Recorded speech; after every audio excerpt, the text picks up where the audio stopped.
দরজার ওপারে কে কি মতলবে দাঁড়িয়ে আছে আপনি তা জানেন না। সে কিন্তু আপনাকে দেখছে। কেন বলছি এ কথা? কারণ আজ আপনাদের সাথে পরিচয় করিয়ে দেব ভূত চতুর্দশীর ১৪ ভূতের এক সদস্য মেছো ভূতের সাথে।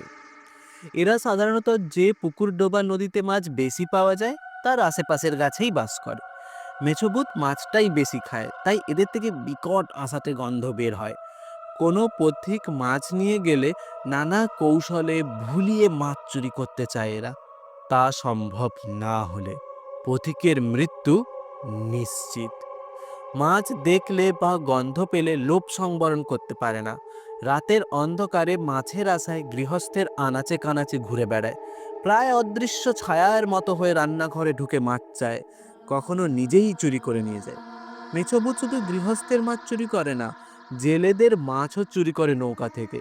বাধা দিতে গেলে নৌকা ডুবিয়ে দেয়, মাছ নদীতে জেলেদের দিক ভুলিয়ে দেয়, এতটাই ভয়ানক এরা।